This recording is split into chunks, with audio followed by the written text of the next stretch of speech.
যাব না। এক পাগল লোক দাবি করছে যে আপনি তার নিকট ঋণগ্রস্ত। আমরা তাকে প্রাসাদে আমন্ত্রণ জানিয়েছি এবং কিছু অর্থ দিয়েছি, কিন্তু সে তা গ্রহণ করেনি। সে এখন কোথায়? এখানে যাব না। তাকে আসতে বলুন।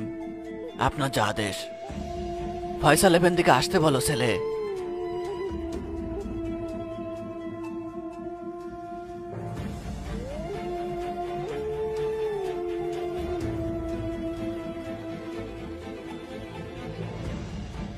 বলুন এফেন্দি, আপনি কি বলতে চান?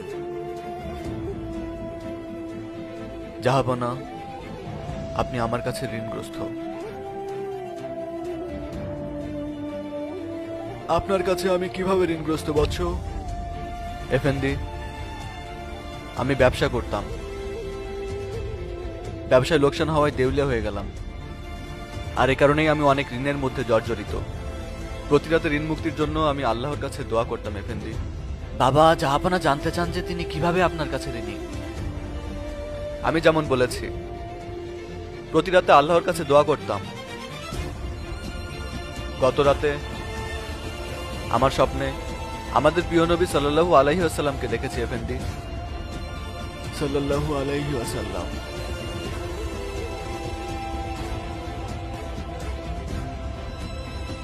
তিনি আমাকে বলেছিলেন, আমার হামিদকে বলো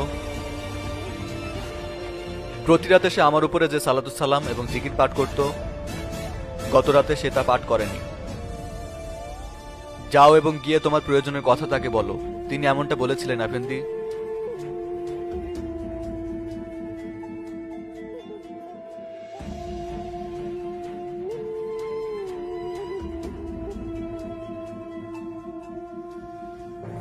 তিনি কি বলেছিলেন? কি বলেছিলেন?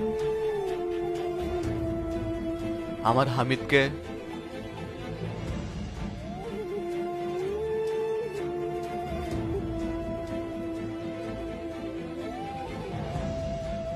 এগুলো নিন।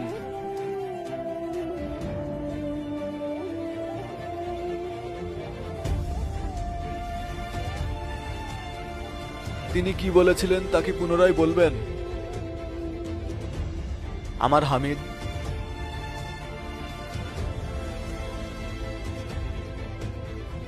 এগুলো নিন।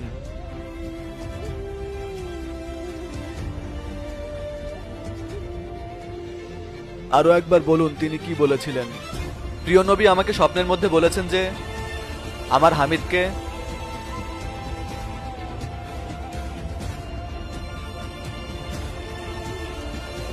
এটাও নিন।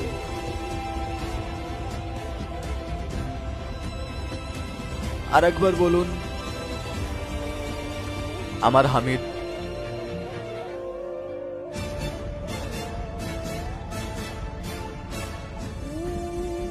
এটাও নিন। বাবা, এ পরিমাণ কি আপনার জন্য যথেষ্ট নয়? যথেষ্ট পাশা, আমি তৎক্ষণাৎ আমার ঋণ পরিশোধ করব।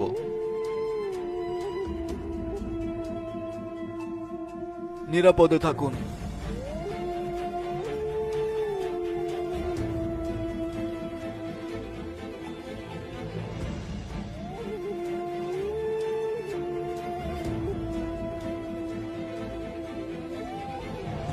জাহাপনা, আপনি তো অনেক অর্থই তাকে দিয়ে দিলেন। আপনি কি বলছেন পাশা? আল্লাহর কসম, তিনি যদি আমার সমস্ত ধন সম্পদ, এমনকি আমার রাজত্ব ও যদি চাইতো, আমি তাকে দিয়ে দিতাম। গত রাতে আমি কাজে ব্যস্ত ছিলাম পাশা। কাজ করতে করতে আমি টেবিলে ঘুমিয়ে গিয়েছিলাম পাশা। আমি দুধ পড়তে ভুলে গিয়েছিলাম। ভুল হয়ে গেছে পাশা। আল্লাহ আমাকে ক্ষমা করুন।